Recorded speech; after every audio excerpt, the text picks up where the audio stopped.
Boa noite a todos. Então, como a Lu falou, hoje nós vamos conversar a respeito do capítulo 3 do Evangelho. Há muitas moradas na casa do meu Pai. E quando a gente fala de há muitas moradas na casa do meu Pai, muitas vezes nós pensamos em moradas físicas. E nós vamos tentar aqui, obviamente, destrinchar que essas não são apenas físicas. Muitas vezes elas são moradas mentais. Tá? Lá em João, capítulo 14, versículo de 1 a 3, está descrito: não se turbe o vosso coração. Credes em Deus, crede também em mim. Há muitas moradas na casa do meu Pai. Se assim não fosse, eu já vô-lo teria dito, pois me vou para vos preparar o lugar. Depois que me tenha ido e que vos houver preparado o lugar, voltarei e vos retirarei para mim, a fim de que onde eu estiver, também vós aí estejais. Conforme foi lido na mensagem inicial, Joana de Ângeles nos traz que nós habitamos a morada necessária para o nosso progresso atual. E conforme nós formos progredindo intelectual e moralmente, nós podemos passar às moradas superiores, certo? Da mesma forma que nós não usamos as mesmas roupas de quando éramos bebês, porque essas já não nos servem mais, né? Nós vamos crescendo em estatura e temos que ir trocando as peças. Da mesma forma, a partir do momento que nós formos crescendo moralmente, nós também temos que mudar o mundo que habitamos. E, às vezes, nós vamos perceber que, apesar de estarmos no mesmo mundo físico, todos no mesmo ambiente, cada um tem o seu mundo espiritual próprio. Tá? E é isso que nós vamos conversar. E quando a gente fala, há muitas moradas na casa do meu Pai, vem algumas perguntas em mente, A vida em outros planetas, podemos comprovar, e hoje a ciência vem se esforçando muito para tentar comprovar se a vida, no sentido de há uma possibilidade de, caso aconteça algo com a Terra, nós podermos nos transferir para outro planeta. O que significa dizer que há muitas moradas na casa do Pai? É isso que nós vamos tentar responder aqui. Elas são moradas físicas ou moradas espirituais? E se nós encontrássemos aqueles que estão em outras moradas, o que iríamos falar para eles? E nada melhor, vou pedir licença para vocês, nós vamos passar um vídeo de 10 minutos, esse é o Haroldo Dutra Dias, e ele vai falar a respeito das moradas. E nós vamos ver o quanto esse universo é imenso, O quão grande é Deus. E a possibilidade, sim, dessas moradas diferenciadas.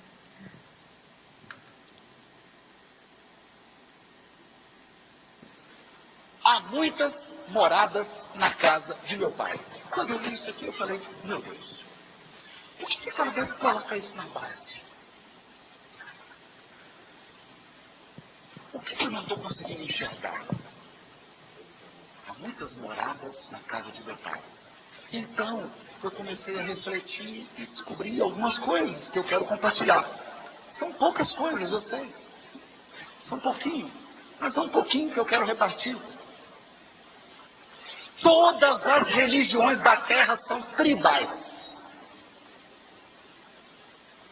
Tribais. Todas. Nessas religiões, Onde você nasceu, importa. Onde o templo está localizado, importa. A cor da sua pele, importa. A língua que você fala, importa. Se você é homem ou mulher, importa. A sua orientação sexual importa. Então é mais ou menos um sistema primitivo de crença em Deus. É como se nós voltássemos para o homem das cavernas, que olhava para uma tribo vizinha e dizia assim: aquela tribo é minha inimiga, essa é minha tribo, porque aqui todo mundo se fala como eu, se veste como eu, tem a mesma aparência que eu tenho. Religiões tribais, que tentam a todo custo colocar Deus em uma gaiola.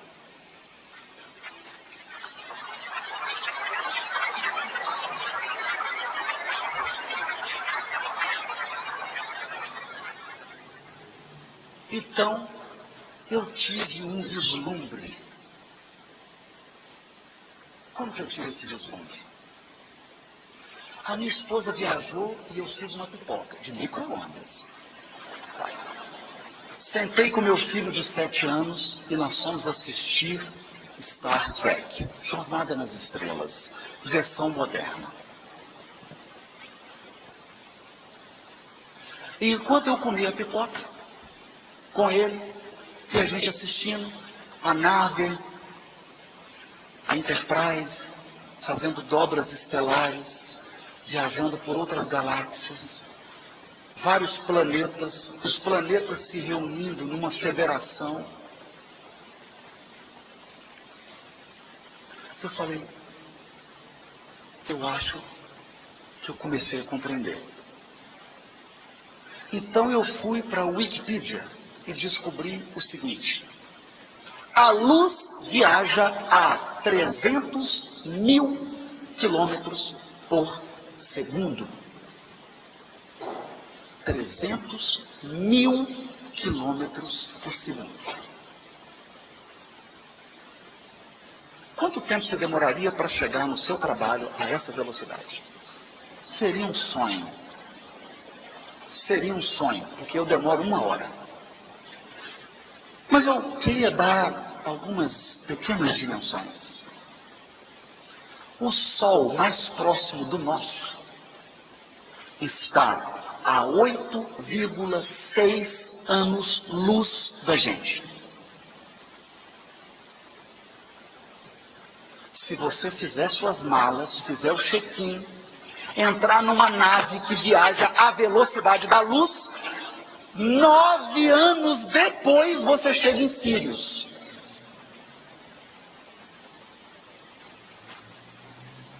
Achou muito? Achou muito? Ok. Quanto tem de espessura a nossa galáxia? Eu não vou falar de diâmetro, não. De espessura. De espessura.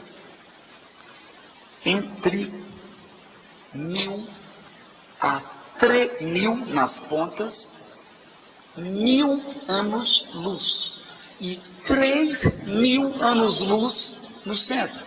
Ou seja, só a largura dela são 3.000 anos de viagem à velocidade da luz. Você acha que dá para ir com o corpo físico? Só se você tiver dobra estelar da Enterprise. Ok. E o diâmetro? E o diâmetro? 100 mil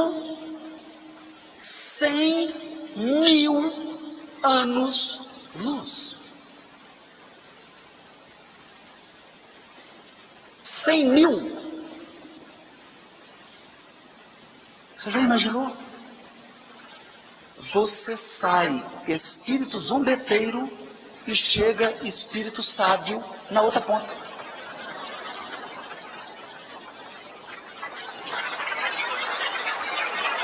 Mas tem mais. Tem mais. Do Sol ao centro da galáxia, você demora 26 mil anos-luz. E agora, para deixar todo mundo assombrado, eu estou falando só da Via Láctea. Você quer viajar para a galáxia mais próxima da Terra, Andrômeda? A mais próxima, 2,5 milhões de anos-luz. 2,5 milhões de anos-luz. Você sai dinossauro e chega a ser humano. Essa é a mais próxima. Eu consultei alguns dados com o amigo Tarsiro, que é físico da Universidade de São Carlos, e ele me disse que existem galáxias que estão a bilhões de anos-luz da Terra. Você sai mineral e chega espírito puro.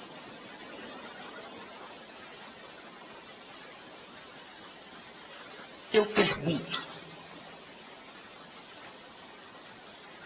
qual o conceito de Deus nesse quadro? Só tem um. O que a doutrina espírita oferece. Se um dia existir Enterprise, se um dia existir Spock, Capitão Kirk, se um dia nós viajarmos pelo universo, a única religião capaz de atender aos anseios da tripulação da Enterprise é o Espiritismo. Porque ele mostra um Deus cósmico, não um Deus tribal. Você não precisa falar, não precisa cor de pele, você não precisa nem de corpo. O Espiritismo é para espíritos. Você não precisa ter cor de pele, você não precisa ter língua, você não precisa vestir nada, não precisa ter corpo. É a religião cósmica do amor e da verdade. E aqui Kardec faz questão de colocar isso. Há muitas moradas na casa de meu pai. Moradas físicas e moradas espirituais. Então o que ele está dizendo é que o Evangelho não é um ritual. O Evangelho não é uma crença para quem vive numa cidade. O Evangelho é um código moral das galáxias. Das galáxias. Então ampliou um pouquinho. Ampliou. Não existe mais fronteira, não é só no mundo, não. A gente pensa, a gente brinca, mas pensa que esse assunto é um assunto pueril. Eu assisti a um congresso de teologia em que um dos palestrantes era Frei Beto. E fizeram a seguinte pergunta. Quem fez a pergunta? Professores. Era um encontro. E a pessoa fez uma pergunta para ele. Frei Beto, se um dia nós fizermos um contato com outras civilizações interplanetárias, como que nós vamos falar de Jesus com eles?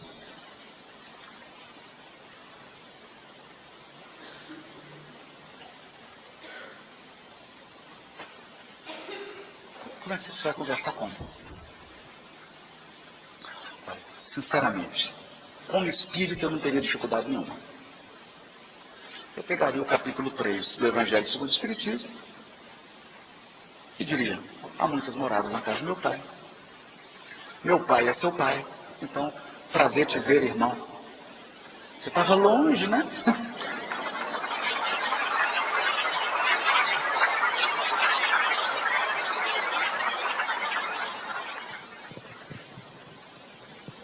Religião cósmica. Cósmica.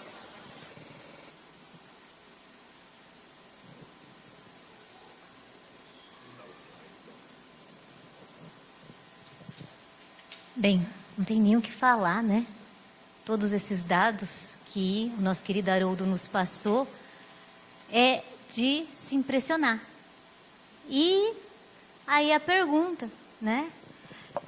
Há muitas moradas na casa do meu pai, e onde moramos? Aí, essa é fácil, Daniela, né? Nós moramos no Sistema Solar, na Via Láctea, na Terra, né? Todos nós moramos nesse planeta de provas e expiações.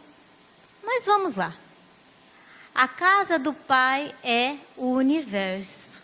Então, todos somos irmãos, né? Como nós vamos conversar com aqueles quando os encontrarmos? Oi, você estava longe, mas você é meu irmão.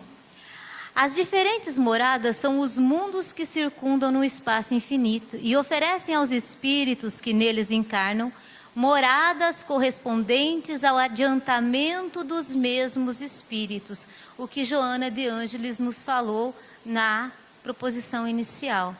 Então, nós estamos no mundo que é necessário e que faz parte do nosso adiantamento. Independente da diversidade dos mundos, essas palavras de Jesus também podem se referir-se ao estado venturoso ou desgraçado do espírito que está desencarnado, que está na erraticidade. E nós também. Por quê? Porque às vezes moramos no mesmo ambiente e a morada de um ente é uma, a minha morada é outra. Por quê? Porque dependendo da situação, uma pessoa considera a pior coisa do mundo. Outra pessoa fala, não, tudo bem, estamos aqui para enfrentar, vamos enfrentar. Então, eu aprendi muito com isso daqui, como que é a nossa morada mental. Tá? Por quê? As dificuldades estão para todos. Né? O espaço está para todos, mas como que é a nossa morada? Conforme se ache o espírito, mais ou menos depurado e desprendido dos laços materiais, variarão ao infinito o meio em que ele se encontre. Como vai ser depois que desencarnarmos? Essa é a pergunta. Para onde vamos? Né? Como será esse mundo pós? Variarão ao infinito o meio em que ele se encontre. O aspecto das coisas, as sensações que experimente, as percepções que tem. Enquanto uns não se podem afastar da esfera onde viveram, porque estão muito presos ao material, outros se elevam e percorrem o espaço e os mundos. Então, como está a nossa mente? Enquanto alguns espíritos culpados erram nas trevas, os bem-aventurados gozam de resplandecente claridade e do espetáculo sublime do infinito. Em que grau nós estamos? Né? Qual será a nossa morada? Finalmente, enquanto o mal, atormentado de remorsos e pesares, muitas vezes insulado, sem consolação, separado dos que constituíam objeto das suas afeições, por quê? Porque não adianta falar assim, fulano morreu, vou me matar para ir junto com ele. Certamente, você não vai, ainda mais se der cabo da sua própria existência. Pena sob o guante dos sofrimentos morais. O justo, em convívio com aqueles a quem ama, flui as delícias de uma felicidade indizível. Também nisso, portanto, há muitas moradas, embora não circunscritas nem localizadas. Então, apesar de existirem muitas e muitas moradas físicas, nós estamos aqui nos referindo às moradas mentais. Joana de Ângeles nos diz no livro Receitas de Paz, e ela traz lá vários aspectos com relação aos sentimentos, às emoções.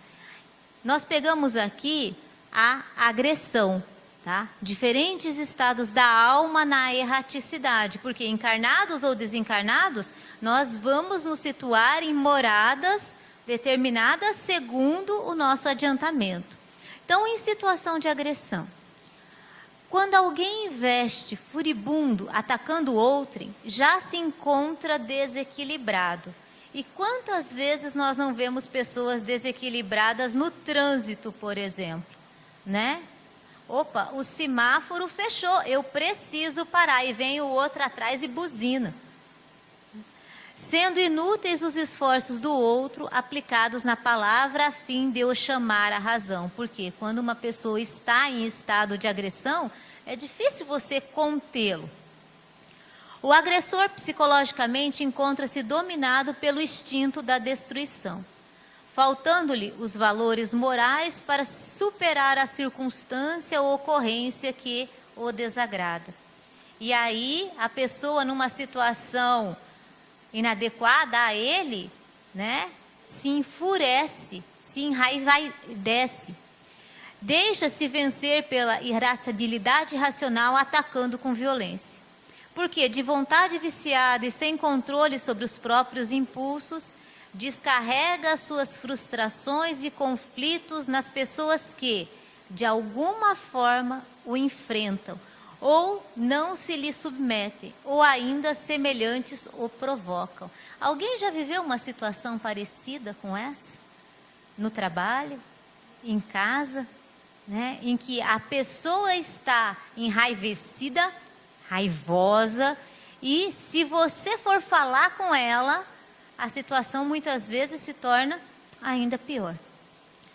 As agressões iniciam-se e tomam vulto a partir da reação mental atrevida, que nem sempre se exterioriza em palavras e gestos, mas que se torna habitual, até o momento da irrupção externa, em forma de provocação e choque físico, quando se transforma em murro de estupidez ou atitude de consequência imprevisível. O único possível comportamento que a vítima do agressor deve assumir é o de não violência, porque não vamos poder responder àquele na mesma moeda. Se ele está no mundo dele, nós não precisamos entrar nesse mundo. Pela harmonia interior, desarmando o outro, mesmo que isso lhe custe sofrimento e humilhação. E ela continua. A dignidade real não se deixa ferir pela alucinação dos desequilibrados que a buscam destruir. Ela somente desaparece quando aquele que a possui a doa ou a perde, entrando nas pugnas da vulgaridade ou nas vãs ambições. Então não podemos entrar na mesma esfera do outro. Enfrentar com estoicismo, né, negar os sentimentos externos, a pessoa que nos fere, dilacerando-nos o sentimento e o corpo, é a maneira mais eficaz de chamá-la ao equilíbrio, convocando-a ao discernimento, que a faz entender o estado de loucura em que se encontra. Então, às vezes é melhor ficar quieto, né? Ignorar.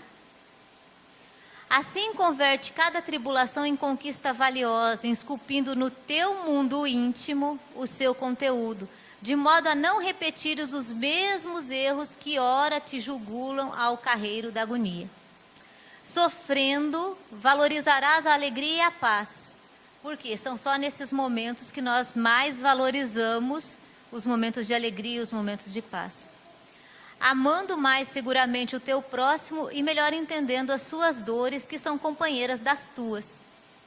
Não tendo qualquer compromisso a resgatar, Jesus ofereceu-se à vida, experimentando as mais rudes tribulações que se possa imaginar, para que compreendêssemos que, na escalada da evolução, o amor é luz a brilhar perenemente, mesmo quando o sofrimento nos convoca a compreendê-lo e incorporá-lo ao nosso dia a dia. Então, estamos no mundo acompanhado por diversos seres que são importantes para o nosso desenvolvimento, para nós desenvolvermos paciência, para nós desenvolvermos tolerância. E, dependendo da situação, essas pessoas encaram, né, de forma menos sensível, né, menos pacífica. Então, se nós entrarmos no mesmo jogo, nós também não estaremos nos ajudando e nem ajudando ele, tá? Então, estamos no mesmo mundo físico, mas o mundo mental de cada um pode ser diferente.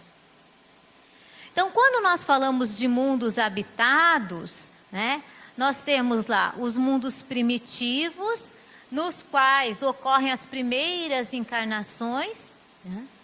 O nosso mundo, que é um mundo de provas e expiações, ainda o mal predomina sobre o bem.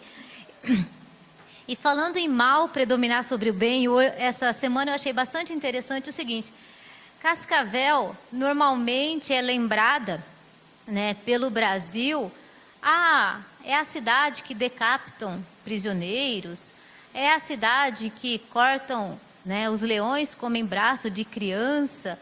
E essa semana eu escutei que Cascavel é a cidade que mais faz adoção de crianças e que o trâmite é mais rápido. Mas é interessante, isso parece que não dissemina.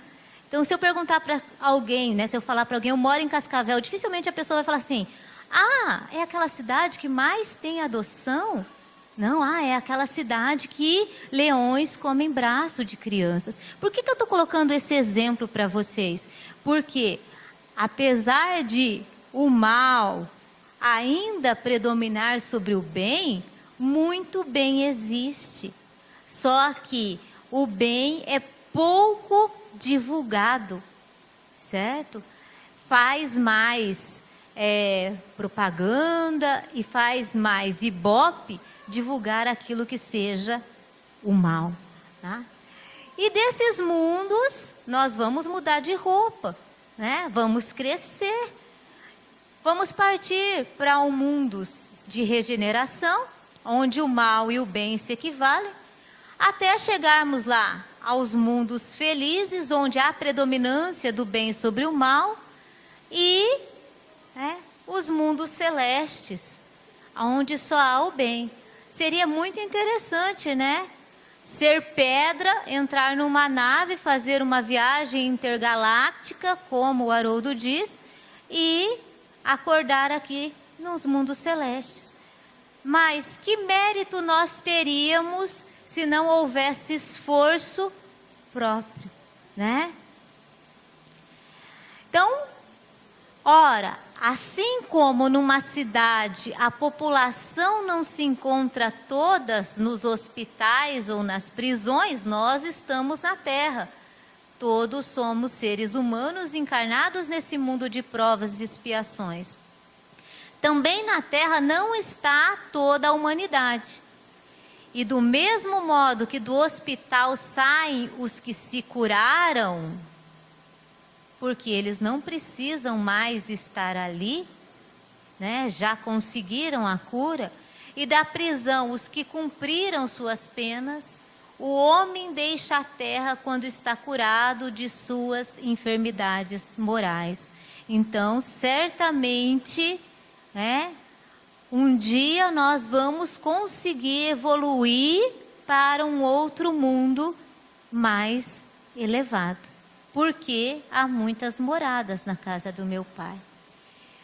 Lá no livro Ceifa de Luz, diz o seguinte: a carga de condições menos felizes que trazemos de vidas passadas pode comumente acarretar-nos difíceis provações e privações de caráter negativo, quando de nossa permanência na Terra.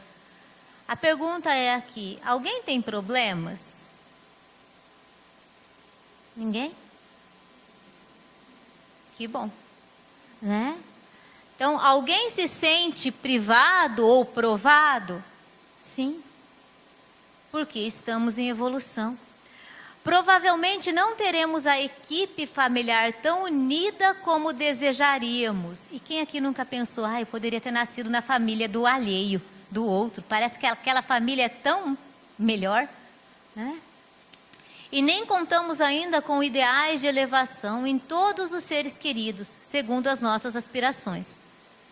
A atividade profissional com muita frequência não é aquela que mais se nos harmoniza com o modo de ser.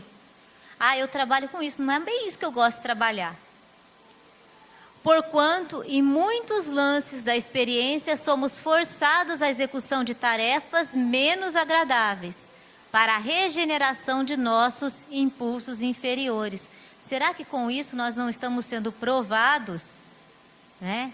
E forçados a desenvolver alguns sentimentos melhores, como é a paciência, como é a tolerância? A situação social, várias vezes, não é a que sonhamos. E parece que nunca é, né? Quem está numa situação mais abastada parece que também não está feliz ali. De vez que múltiplas circunstâncias nos impelem a realizar cursos de paciência e de humildade no anonimato educativo, o autoeducar-se. E se tem uma coisa difícil, é isso. E quantas vezes a gente deita à noite e fala assim, poxa vida, o que eu fiz hoje? Obstáculos de ordem econômica, em muitos casos, se erigem como sendo cárceres de contratempos incessantes, nos quais devemos praticar o respeito aos bens da vida, aprendendo a usá-los sem abuso e sem desperdício. Os bens são necessários, mas temos que usá-lo para o nosso bem e para o bem do próximo. Às vezes não possuímos no mundo nem mesmo o corpo físico que nos corresponda à estrutura psicológica, a fim de que saibamos trabalhar com vistas aos nossos próprios interesses para a vida superior. E às vezes você fala assim, eu queria ser... Não, você é aquilo que precisa. Indiscutivelmente, nem sempre conseguimos eleger as ocorrências que nos favoreçam os melhores desejos, mas podemos, em qualquer posição, isso daqui, escolher o estado mental justo para aceitá-las, com a possibilidade de convertê-las em trilhas de acesso ao infinito bem. Mas eu estou nesse mundo de provas e expiações. Há muitas moradas na casa do meu pai. Só que será que eu preciso desencarnar e encarnar de novo várias vezes para poder progredir? Ou eu posso desde já mudar o meu estado mental, mudar o estado da minha mente?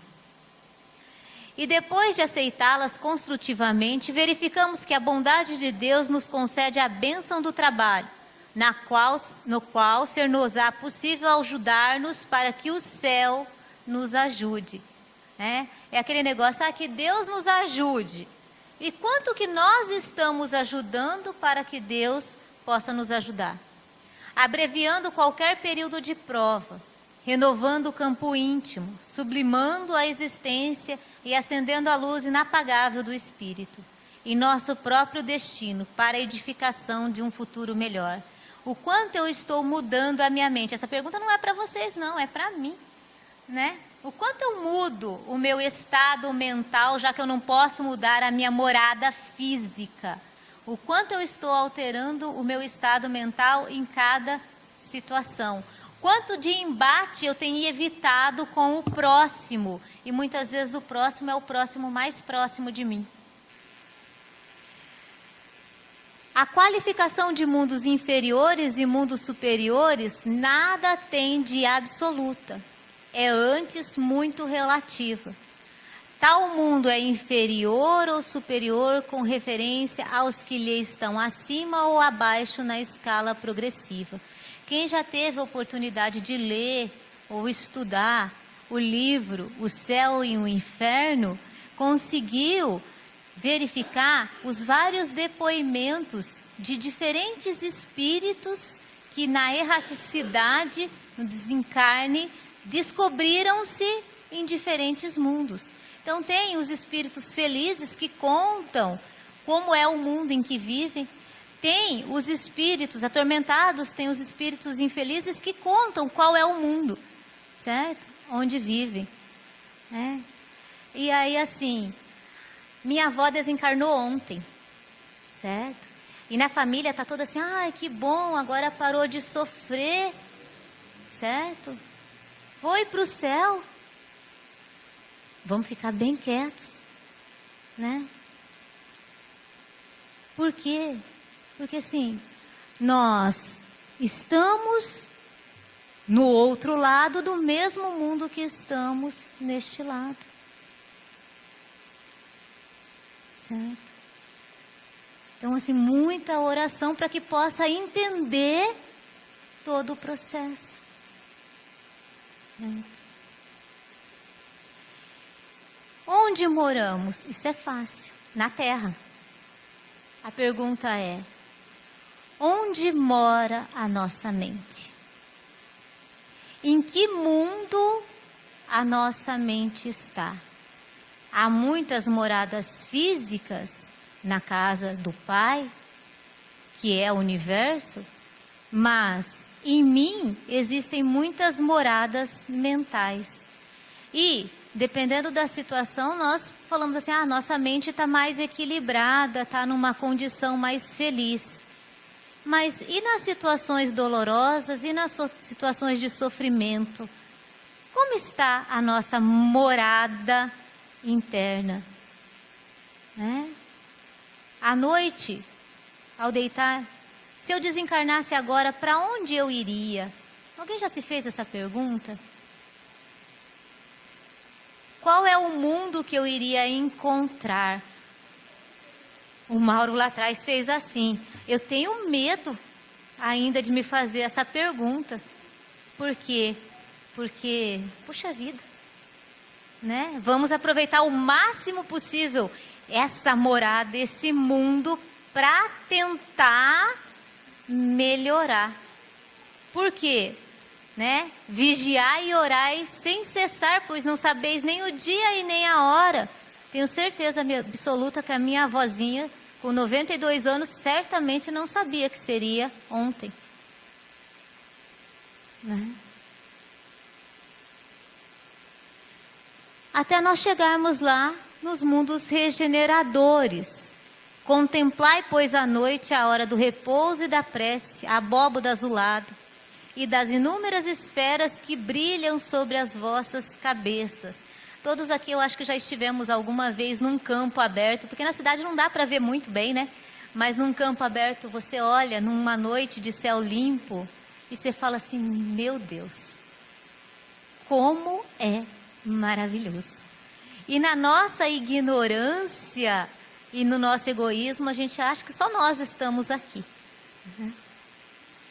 Das inúmeras esferas que brilham sobre as vossas cabeças, indagai de vós mesmos quais as que conduzem a Deus e pedi-lhe que um mundo regenerador vos abra seu seio após a expiação na terra. Né? Ou que pelo menos consigamos voltar para cá. O progresso é lei da natureza. A essa lei, todos os seres da criação, animados e inanimados, foram submetidos pela bondade de Deus, que quer que tudo se engrandeça e prospere. A própria destruição, que aos homens parece o termo final de todas as coisas, por exemplo, quando acontece um tsunami, né, quando acontece problemas na natureza, é apenas um meio de se chegar pela transformação a um estado mais perfeito, visto que tudo morre para renascer e nada sofre o aniquilamento. Segundo aquela lei, este mundo esteve material e moralmente num estado inferior ao em que hoje se acha, e se alçará sob esse duplo aspecto a um grau mais elevado. Ele há chegado a um dos seus períodos de transformação, em que, de orbe expiatório, mudar-se-á em planeta de regeneração, onde os homens serão ditosos, porque nele imperará a lei de Deus. E antes de imperar a lei de Deus no mundo, será que a lei de Deus não pode imperar em nós, no nosso mundo? E Joana de Ângeles, em Dias Gloriosos, diz: a educação moral não se circunscreve às palavras com efeitos especiais ou aos verbalismos e florilégios superados, e sim ao comportamento pacífico e fraternal. Então, quando alguém vem nos agredir, por exemplo? Será que estamos mudando a nossa psicosfera, o nosso mundo? Abrangendo todas as pessoas e formas de vida em um imenso amplexo, um abraço de dignidade e admiração. Essa contribuição moral formará pessoas de hábitos morigerados e ricas de sentimentos disciplinados, formadoras de comportamentos saudáveis, que se ampliarão pela família, alcançando a sociedade como um todo. Centrado na imortalidade da alma, todo esse trabalho educacional proporá a construção de um ser integral, fomentando o desenvolvimento dos valores imperecíveis, aqueles que têm a ver com a realidade permanente e não apenas com a pessoa conjuntural da transitoriedade física. Somos espíritos encarnados, que se movimentam em busca das realizações que o túmulo desconsidera. E se fosse amanhã? A minha pergunta final é: qual a minha morada interna na casa do Pai? Será que eu sou esse animal calmo, sensível? Ou será que atrás desse animal se esconde uma fera? Se eu não posso, como disse antes, mudar a morada física em que estou, será que eu consigo mudar a minha morada mental? Muito obrigada. Tenha um excelente retorno.